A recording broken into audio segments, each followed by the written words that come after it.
నమస్కారం అహల్య న్యూస్ కి స్వాగతం. ముందుగా ముఖ్యాంశాలు. విజయవాడ సబ్ జైలును పరిశీలించిన హోంమంత్రి వంగలపూడి అనిత.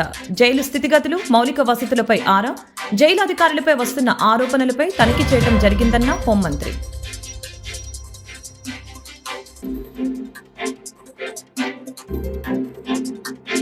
సీఎం చంద్రబాబు ఆశయం మేరకు ప్రతి కుటుంబంలోని ఒక వ్యక్తిని ఎంటర్‌ప్రెన్యూర్‌గా తీర్చిదిద్దుతామన్న విజయవాడ ఎంపీ కేశినేని శివనాథ్. ఎన్టీఆర్ జిల్లాలో ఇంటికో ఎంటర్‌ప్రెన్యూర్‌ని తయారు చేసేందుకు ప్రణాళిక సిద్ధం చేశామని వెల్లడి. ప్రతి సమస్యకు పరిష్కారం చూపేలా అధికారులు పనిచేయాలన్న జిల్లా కలెక్టర్ డాక్టర్ జి లక్ష్మీషా. ప్రజా సమస్యల్ని గడువులోగా పరిష్కరించాలని అధికారులకు ఆదేశం. నాణ్యతలో రాజీ పడవద్దని సూచించిన కలెక్టర్. హోంమంత్రి వంగలపూడి అనిత విజయవాడలోని సబ్ జైలును పరిశీలించారు. అక్కడ పరిస్థితులు ఎలా ఉన్నాయో తెలుసుకోవడానికి రావటం జరిగిందని, మౌలిక వసతులపై ఆరా తీశామని, జైలులో అధికారులపై వస్తున్న ఆరోపణలపై తనిఖీ చేయడం జరిగిందని ఆమె అన్నారు. జైలు అధికారులపై వచ్చిన ఆరోపణలపై విచారణ జరుగుతుందని, 2 రోజుల్లో నివేదిక వస్తుందని, త్వరలోనే చర్యలు తీసుకుంటామని హోంమంత్రి అనిత స్పష్టం చేశారు. ఈ సందర్భంగా విజయవాడలో హోంమంత్రి మీడియాతో మాట్లాడారు. తప్పులు బయటపడుతున్నాయని వైఎస్ఆర్సీపీ ఎంపీ విజయసాయిరెడ్డి ఇష్టానుసారంగా మాట్లాడుతున్నారని ఆగ్రహం వ్యక్తం చేశారు. విజయసాయి తన స్థాయి, వయసును మరిచిపోయి నోటుకొచ్చినట్లు చిల్లరగా మాట్లాడుతున్నారని, ఇది మంచి పద్ధతి కాదని తెలిపారు. ఆయన విజ్ఞతకే వదిలివేస్తున్నామని అన్నారు. విజయసాయి ఎన్ని రకాలుగా సీఎం చంద్రబాబును తిట్టినా, బురద చల్లినా, పవన్ కళ్యాణ్కి తమకు మధ్య చిచ్చు పెట్టాలని ప్రయత్నించిన ఏం చేసినా విజయసాయిరెడ్డిని మాత్రం వదిలిపెట్టేది లేదని హోంమంత్రి హెచ్చరించారు. ఏమీ చేయలేక అతగాడి తాలూకా తప్పులు బయటపడుతున్నాయి. ఏదైతే అతగాడు ఆ పోర్టుని 6,000 కోట్ల రూపాయలున్న పోర్టుని 594 కోట్ల రూపాయలకి ఎలాగైతే పీకల మీద కత్తి పెట్టి రాయించుకున్నాడో ఆ విషయాలన్నీ ప్రజలకు తెలియజేయడం అయింది. అదే విధంగా ఇందులో వైవి సుబ్బారెడ్డి అల్లుడు కూడా అందులో ఇన్వాల్వ్ అవటం, విజయసాయిరెడ్డి అందులో ఇన్వాల్వ్ అవటం, అంటే వీళ్ళ పరిస్థితులు ఎలా ఉన్నాయంటే 5 సంవత్సరాలు రాష్ట్రాన్ని మొత్తం భ్రష్టు పట్టించేసి, రాష్ట్రాన్ని సర్వనాశనం చేసేసి, రాష్ట్రంలో ఉన్న సంపదనంతటిని దోపిడీ చేసి, ఆఖరికి రాష్ట్ర ప్రజల తాలూకా ఆస్తులు గాని, ప్రభుత్వ సంస్థల తాలూకా ఆస్తులు గాని, ప్రైవేట్ సంస్థల తాలూకా ఆస్తులు గాని అన్ని కొల్లగొట్టి పీకల మీద కత్తిలు పెట్టి వాళ్ళ పేర్ల మీద రాయించుకొని ఈ రోజు అవన్నీ కూడా బయటకు వస్తున్నాయన్న భయంతో చంద్రబాబు నాయుడు గారి మీద మాట్లాడితేనో, లోకేష్ గారి మీద మాట్లాడితేనో టాపిక్ డైవర్ట్ అవుతుంది అనే ఉద్దేశంతో నోటికి వచ్చినట్టు మాట్లాడే పరిస్థితి. నేనేమంటానంటే, ఒకళ్ళ గురించి మాట్లాడేటప్పుడు 2 రకాలుగా ఆలోచించుకోవాలి. అవతల వ్యక్తి స్థాయి, అవతల వ్యక్తి వయసు, అట్ ద సేమ్ టైం మన స్థాయి, మన వయసు 2 కూడా ఆలోచన చేసుకోవాలి ఒక రాజకీయ నాయకుడు మాట్లాడేటప్పుడు. అటువంటిది అతని స్థాయి, అతని వయసుని మర్చిపోయి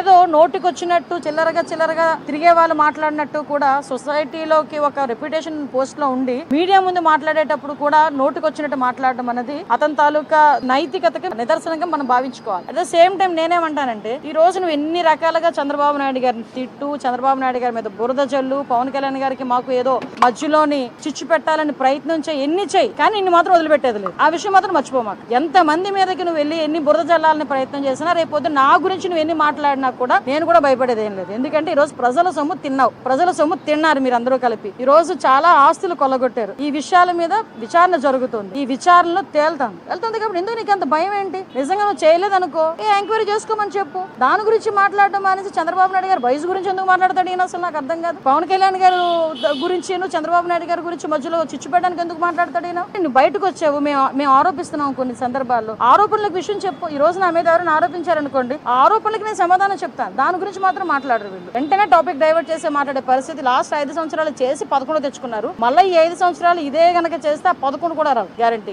ముఖ్యమంత్రి చంద్రబాబు నాయుడు ఆశయం మేరకు ప్రతి కుటుంబంలోని ఒక వ్యక్తి ఎంటర్‌ప్రెన్యూర్‌గా తీర్చిదిద్దేందుకు కృషి చేస్తున్నామని విజయవాడ ఎంపీ కేశినేని చిన్ని తెలిపారు. ఎన్టీఆర్ జిల్లాలోని 7 నియోజకవర్గాల్లోని రూరల్ ప్రాంతాల్లో ఇంటికో ఎంటర్‌ప్రెన్యూర్‌ని తయారు చేసేందుకు ప్రణాళిక సిద్ధం చేస్తున్నట్లు తెలిపారు. ప్రతి సమస్యకి పరిష్కారం చూపేలా అధికారులు పనిచేయాలని జిల్లా కలెక్టర్ డాక్టర్ జి లక్ష్మీషా తెలిపారు. ప్రజా సమస్యల్ని గడువులోగా పరిష్కరించాలని, నాణ్యతతో రాజీ పడవద్దని అధికారుల్ని ఆదేశించారు.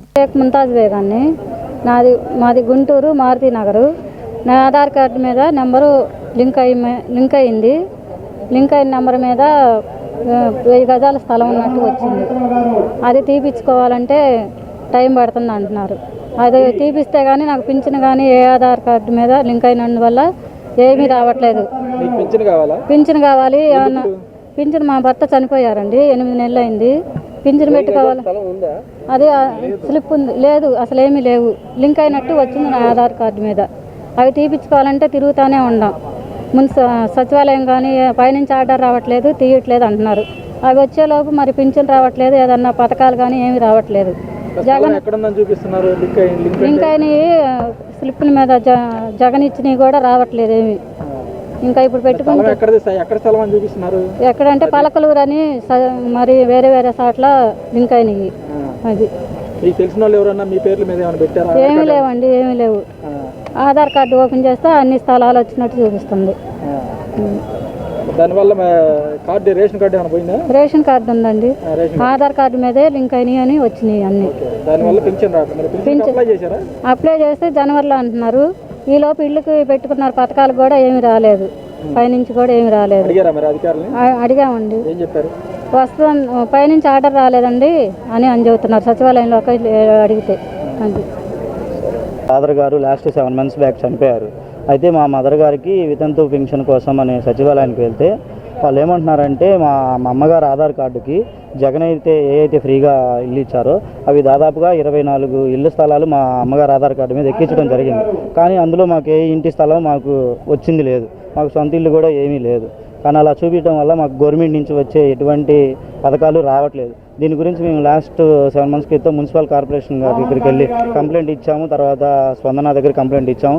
వాళ్ళు ఏమంటున్నారంటే పైనుంచి ఆర్డర్ రావాలి, గవర్నమెంట్ మారింది కదా ఆగండి అన్నారు. గవర్నమెంట్ మారి కూడా దాదాపుగా 5 నెలలు అవుతుంది, ఇంతవరకు ఎటువంటి మాకు పరిష్కారం తెలియలేదు. అందుకని మళ్ళీ కంప్లైంట్ ఇవ్వడానికి వచ్చాము.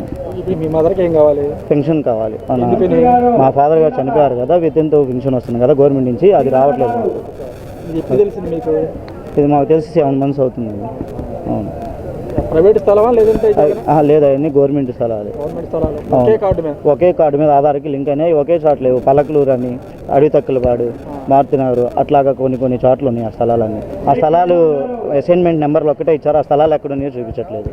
అది ఫీజు రియంబర్స్మెంట్ ని వెంటనే విడుదల చేయాలని, జీవో నెంబర్ 77ని రద్దు చేయాలని ఏఏఎస్ఎఫ్ నాయకులు డిమాండ్ చేశారు. అఖిల భారత విద్యార్థి సమైక్య ఎన్టీఆర్ సమితి ఆధ్వర్యంలో పెండింగ్ లో ఉన్న ఫీజు రియంబర్స్మెంట్ ని విడుదల చేయాలని, జీవో నెంబర్ 77ని రద్దు చేయాలని ఎన్టీఆర్ జిల్లా కలెక్టర్ కార్యాలయం ముందర నిరసన కార్యక్రమం చేపట్టారు. ఈ సందర్భంగా వారు మాట్లాడారు. అధికారంలోకి రాకమునుపు ఫీజు రియంబర్స్మెంట్ ఇస్తామని, జీవో నెంబర్ 77ని రద్దు చేస్తామని కూటమి ప్రభుత్వం హామీ ఇచ్చిందని గుర్తు చేశారు. ఇప్పుడు నిధుల కొరత పేరుతో జాప్యం చేయడం ఎంతవరకు సమంజసమని ప్రశ్నించారు. ఫీజు రియంబర్స్మెంట్ వెంటనే విడుదల చేయాలని, జీవో నెంబర్ 77ని రద్దు చేయాలని ఎన్టీఆర్ జిల్లా కలెక్టర్ లక్ష్మీషాకి వినతి పత్రం సమర్పించనున్నట్లు ఈ సందర్భంగా తెలిపారు. అఖిల భారత విద్యార్థి సమాఖ్య ఏఐఎస్ఎఫ్ రాష్ట్ర సమితి పిలుపులో భాగంగా ఈరోజు పెండింగ్లో ఉన్న ఫీజు రియంబర్స్మెంట్ మరియు స్కాలర్షిప్లను తక్షణమే విడుదల చేయాలని చెప్పి ఈరోజు గుంటూరు కలెక్టరేట్ వద్ద ధర్నా నిర్వహించడం జరిగింది. ఈరోజు ముఖ్యంగా ఫీజు రియంబర్స్మెంట్ స్కాలర్షిప్లు విడుదల చేయకపోవడం వలన ఈరోజు ఎవరైతే కాలేజీలో చదివిన విద్యార్థులు మరియు యూనివర్సిటీలో ఉన్న విద్యార్థులు ఈరోజు యాజమాన్యాలు సర్టిఫికేట్లు ఇవ్వకుండా మీరు ఫీజు రియంబర్స్మెంట్ పే చేయలేదు అని చెప్పి సర్టిఫికేట్లు ఇవ్వకుండా విద్యార్థులు తీవ్రంగా ఇబ్బందులు పెడతా ఉన్నారు. ఆనాడు యువగలం పాదయాత్రలో ప్రస్తుత విద్యాశాఖ మంత్రిగా ఉన్న నారా లోకేష్ గారు తక్షణమే మేము అధికారంలోకి రాగానే ఫీజు రియంబర్స్మెంట్లు స్కాలర్షిప్లు బకాయిలో ఉన్న వెంటనే విడుదల చేస్తామని చెప్పి హామీ ఇచ్చారు. ఈరోజు తక్షణమే మీరు అధికారంలోకి వచ్చి 7 నెలలు పూర్తవుతా ఉంది. తక్షణమే విద్యార్థులకు న్యాయం చేసే విధంగా ఫీజు రియంబర్స్మెంట్ను అలానే స్కాలర్షిప్లు తక్షణమే ఏదైతే బకాయిలు ఉన్నాయో, ఏదైతే 3,585 కోట్ల ఆంధ్ర రాష్ట్రంలో బకాయిలు ఉన్నాయి, తక్షణమే విడుదల చేయాలని కోరుతా ఉన్నాం. అలానే పీజీ విద్యార్థులకు శాపంగా మారిన జీవో నెంబర్ 77ను కూడా తక్షణమే రద్దు చేయాలని చెప్పి కోరుతా ఉన్నాం. ఏఎస్ఎఫ్ జిల్లా ప్రధాన కార్యదర్శి యశ్వంత్. సైబర్ నేరాలపై అవగాహన కోసం సైబర్ వెలర్ పేరిట షార్ట్ వీడియో కాంటెస్ట్ ప్రారంభించడం జరిగిందని గుంటూరు జిల్లా ఎస్పీ సతీష్ కుమార్ వెల్లడించారు. వీడియో కాంటెస్ట్ పోటీల పోస్టర్లని సోమవారం ఎస్పీ తన కార్యాలయంలో ఆవిష్కరించారు. 50 ఏళ్ల పైబడిన వారు సైబర్ నేరాల బారిన అధికంగా పడుతున్నారని, అవగాహన ఒక్కటే నియంత్రణ మార్గమని చెప్పారు. పాఠశాలలు, కళాశాలల విద్యార్థుల్ని భాగస్వామ్యం చేసి షార్ట్ వీడియో కాంటెస్ట్ నిర్వహించిన షార్ట్ వీడియో కాంటెస్ట్ నిర్వహించడం జరుగుతుందని చెప్పారు. 3 వీడియోలను ఎంపిక చేస్తామని, ప్రోత్సాహక నగదు బహుమతులు అందజేస్తామని తెలిపారు. పదవులతో సంబంధం లేకుండా దేశం కోసం పనిచేసిన గొప్ప నాయకురాలు సోనియా గాంధీ అని గుంటూరు జిల్లా కాంగ్రెస్ పార్టీ అధ్యక్షులు చిలక విజయ్ కుమార్ తెలిపారు. సోనియా గాంధీ జన్మదినోత్సవాన్ని సందర్భంగా సోమవారం ఉదయం నగరంలోని జిల్లా కాంగ్రెస్ పార్టీ కార్యాలయంలో కేక్ కట్ చేసి వేడుకలు నిర్వహించారు. ఈ కార్యక్రమంలో మాజీ ఎమ్మెల్యే లింగంశెట్టి ఈశ్వరరావు, కాంగ్రెస్ పార్టీ నేత డాక్టర్ జాన్ బాబు, ఎన్ఎస్యుఐ గుంటూరు జిల్లా అధ్యక్షులు షేక్ హరీం, పలువురు నాయకులు పాల్గొన్నారు. అనంతరం మీడియాతో కాంగ్రెస్ పార్టీ శ్రేణులు మాట్లాడారు. దేశం కోసం ప్రాణాలు సైతం పణంగా పెట్టిందని తెలిపారు. రానున్న ఎన్నికల్లో రాహుల్ గాంధీని ప్రధానమంత్రిని చేసుకునే విధంగా భారతీయ సంస్కృతి సాంప్రదాయానికి అద్దం పట్టిన మహిళగా, ఇందిరాగాంధీ గారి కోడలుగా, రాజీవ్ గాంధీ గారికి భార్యగా, రాహుల్ గాంధీ ప్రియాంక తల్లిగా, మన సంస్కృతి సాంప్రదాయానికి అద్దం పట్టి అత్తగారికి కోడలుగా, ఆదర్శ కోడలుగా, మరి మన దేశానికి ఆదర్శప్రాయమైన మహిళగా ఇవాళ పిల్లలిద్దరిని పెంచి ఈ దేశం కోసం మరి ఇందిరాగాంధీ ప్రాణార్పించింది, రాజీవ్ గాంధీ గారు ప్రాణార్పించారు. ధైర్యంగా మరి ఉన్న బాధని మరి నిలదొక్కొని ఆమె ప్రధానమంత్రి అయ్యే యోగ్యత ఉన్నా, అయ్యే అవకాశం ఉన్నా పివి నరసింహరావు గారిని, మన్మోహన్ సింగ్ లాంటి వారిని ప్రధానమంత్రిగా ఎంపీ చేసి ఈ భారతదేశంగా కాకుండా ప్రపంచ దేశాల్లో కూడా భారతీయ సంస్కృతి సాంప్రదాయానికి కీర్తి ప్రతిష్ట తెచ్చిన మహిళా మణి శ్రీమతి సోనియా గాంధీ గారు. వారికి భారతరత్న ఇవ్వాల్సిన అవసరం ఎంతైనా ఉంది. ఆ రోజుల్లో మదర్ తెరీసా సెకస్లో నుంచి వచ్చి ఈ దేశంలో అనేక రకాల సేవా కార్యక్రమాలు చేసి వారికి భారతరత్న ఇవ్వటం, ఇవాళ ఆమె సెయింట్గా, దేవతగా కూడా మనం కొలుస్తున్న విషయం మనందరూ తెలుసు. అలా ఇవాళ సోనియా గాంధీ ఒక దేవత, ఒక రాజకీయంగా ఈ భారతదేశం మొత్తాన్ని ఏకం చేసి స్థిరమైన నాయకత్వాన్ని అందించి అనేక రకాల సంస్కరణలు తీసుకొచ్చి పేద ప్రజలకు కావాల్సిన కార్యక్రమాలు మొత్తం చేయడం జరిగింది. ఇవాళ వచ్చిన ప్రభుత్వం ఈ వ్యవస్థల మొత్తాన్ని పాడు చేసి దేశాన్ని మరి సొంతం చేసుకోవాలని చెప్పని ఒక మతవాద దేశంగా తీసుకురావాలని చెప్పి ప్రయత్నం జరుగుతుంది. ఆ ప్రయత్నాన్ని కూడా గట్టిగా ఎదుర్కొనడానికి సాహసోపేతంగా సోనియా గాంధీ గారు, రాహుల్ గాంధీ గారు, ప్రియాంక గారు పోరాడుతున్నారు. ఆ పోరాటానికి అందరు మద్దతు ఇవ్వమని చెప్పని ప్రజలను కోరుతూ వాళ్ళ జిల్లా కాంగ్రెస్ అధ్యక్షులు మన విజయ్ గారి ఆధ్వర్యంలో, షర్మిలమ్మ గారి నాయకత్వంలో ఆంధ్రప్రదేశ్ కాంగ్రెస్ కమిటీ, అటర్నీ ఖర్గే గారు నేతృత్వంలో త్వరలోనే దేశంలో, రాష్ట్రంలో కూడా కాంగ్రెస్ ప్రభుత్వం ఏర్పడుతుందని చెప్పి ఆశిస్తున్నాము. స్త్రీగా, ఒక కోడలిగా, ఒక తల్లిగా ఈ దేశానికి దిశానిర్దేశం చేసే ఒక గొప్ప శక్తిగా ఉన్నటువంటి శ్రీమతి సోనియా గాంధీ గారి పుట్టినరోజుని ఈనాడు జిల్లా కాంగ్రెస్ పార్టీ ద్వారా జరుపుకోవటం, అందులో మేమందరం కూడా భాగస్వాములం కావడం అనేది చాలా గొప్ప విషయం. మరి ముఖ్యంగా చూసుకుంటే కుటుంబం స్థిరపడుతున్న సమయంలో వారు రాజులైనా, పేదవారైనా, ఉన్నత వర్గాలైనా, దళిత వర్గాలైనా, ఇంకే వర్గాలైనా కూడా ఒక కుటుంబంలోకి వచ్చిన తర్వాత ఒక ఆడపిల్ల కోడలు ఆ కుటుంబాన్ని చక్కదిద్దుకోవాల్సిన ఒక పరిస్థితులు ఉంటాయి. అలా కుటుంబాన్ని చక్కదిద్దుకోవాల్సిన సమయంలో ఒక హఠాన్ మరణం ఇందిరాగాంధీ గారిది వారి కుటుంబాన్ని అనేక రకాలుగా మానసిక క్షోభకు గురి చేసింది. వాటి నుంచి తేరుకునే సమయంలోనే మరి బిడ్డలు చిన్నతనంగా ఉన్నప్పటికి కూడా, బిడ్డలు చిన్నవాళ్ళు అయినప్పటికి కూడా మరి ఒక తల్లిగా వారిని మానసికంగా ధైర్యం చెబుతూ వారి గుండెని స్థిమితపరుచుకుంటూ వారి భర్త గారి మరణాన్ని జీర్ణించుకొని ఈ దేశం కోసం, ఈ దేశ ప్రజల కోసం మరి ఆ మహిళ నిలబడ్డ విధానం చూస్తూ ఉంటే ఈ దేశానికే గర్వకారణం. ఏం అవసరం ఉంది సోనియా గాంధీ గారికి ఈ దేశం మీద ఇంత ప్రేమ ఉంచుకోవాల్సింది? ఏం లేవు వాళ్ళకి, డబ్బులు లేవా, పదవులు లేవా, వారు చూడనివి ఏమున్నాయి? కానీ ఈ దేశం మీద ప్రేమతో వారి అత్తగారి ఆశయాలని, వారి భర్త గారి ఆశయాలని ముందుకు నడిపించి తీరాలని చెప్పని వారి గడప ముందు ఈ దేశంలో అత్యుత్తమమైనటువంటి పదవులు నాట్యం ఆడినా కూడా వాటికి వెళ్ళి కనీసం కన్నెత్తి చూడని ఒక ఉత్తమ మహిళ సోనియా గాంధీ గారు.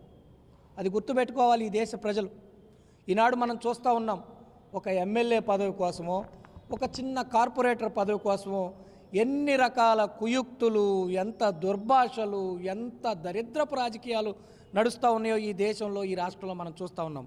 అటువంటిది తాను కోరితే తన ఇంటి ముందు నిలబడ్డ పదవులను కూడా వద్దని, ఈ దేశానికి మనకన్నా గొప్పవాళ్ళు ఇంకా ఉంటే వాళ్ళ త్యాగాలు, వాళ్ళ రూపు, వాళ్ళ దారి, వాళ్ళ చూపు అవసరం అని చెప్పని మన్మోహన్ సింగ్ గారిని ప్రధానిని చేసి వెనక ఉండి ఈ దేశంలో అన్ని రకాలుగా ముందుకు నడిపించిన ఒక గొప్ప మహిళ, వీర వనిత మరి శ్రీమతి సోనియా గాంధీ గారి 78వ పుట్టినరోజు శుభాకాంక్షలు తెలియజేసుకుంటూ వారు నిండు నూరేళ్లు ఆయురారోగ్యాలతో సుఖ సంతోషాలతో చల్లగా ఉండాలని చెప్పని గుంటూరు జిల్లా కాంగ్రెస్ పార్టీ నుంచి మరొక్కసారి శుభాకాంక్షలు తెలియజేస్తూ ఉన్నాం.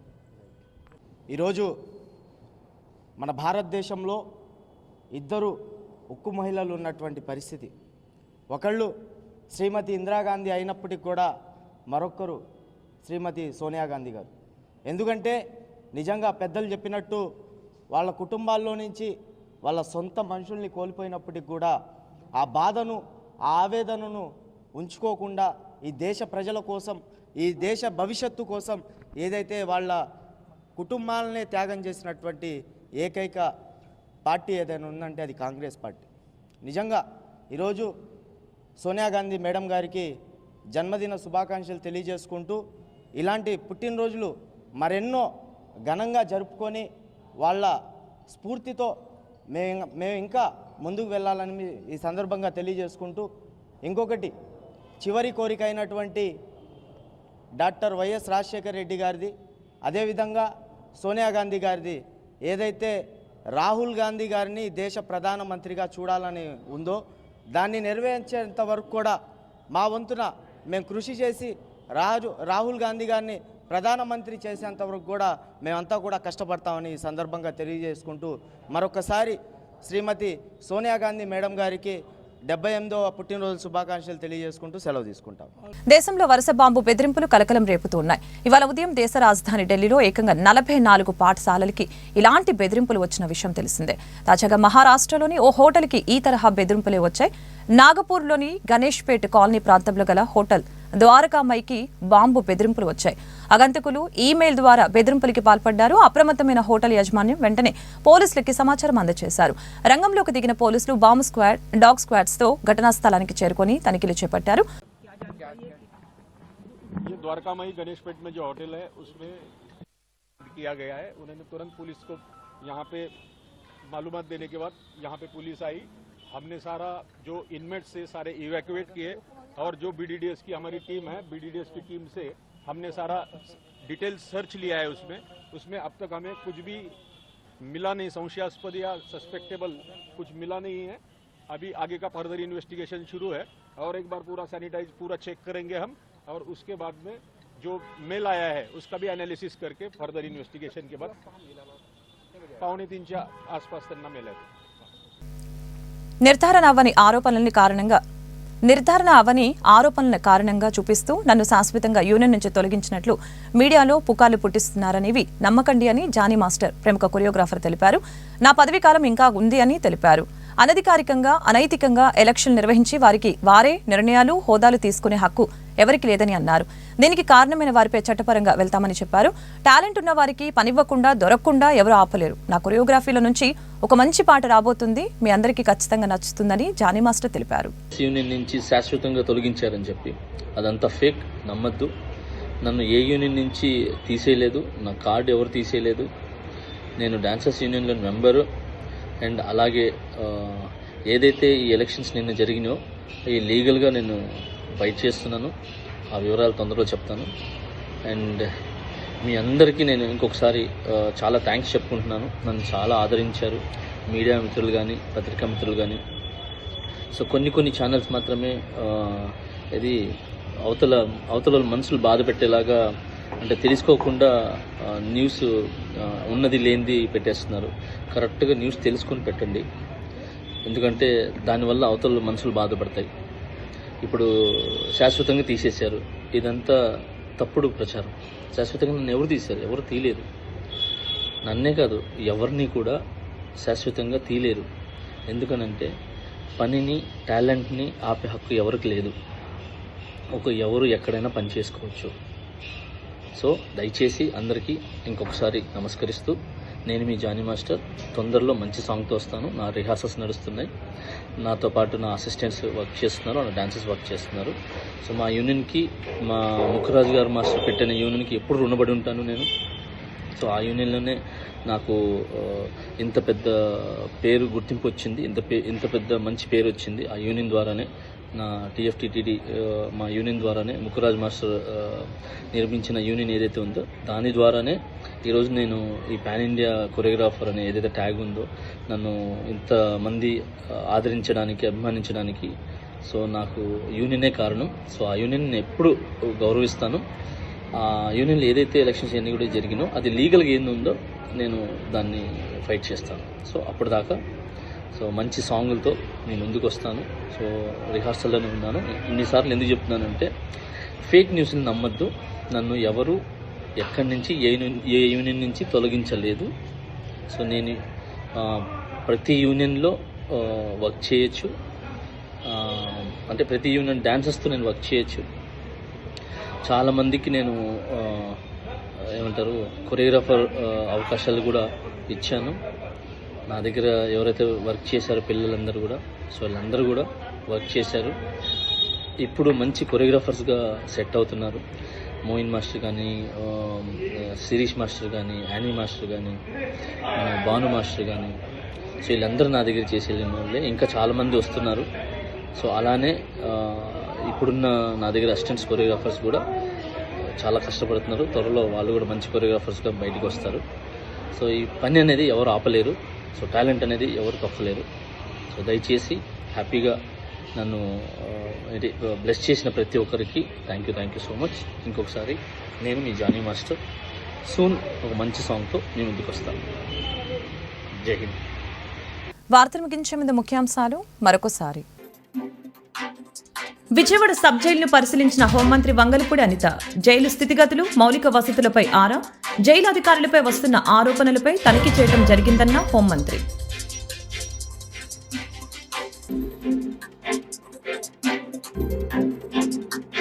సీఎం చంద్రబాబు ఆశయం మేరకు ప్రతి కుటుంబంలోని ఒక వ్యక్తిని ఎంటర్ప్రెన్యూర్గా తీర్చిదిద్దుతామన్న విజయవాడ ఎంపీ కేశినేని శివనాథ్. ఎన్టీఆర్ జిల్లాలో ఇంటికో ఎంటర్ప్రెన్యూర్ని తయారు చేసేందుకు ప్రణాళిక సిద్ధం చేశామని వెల్లడి.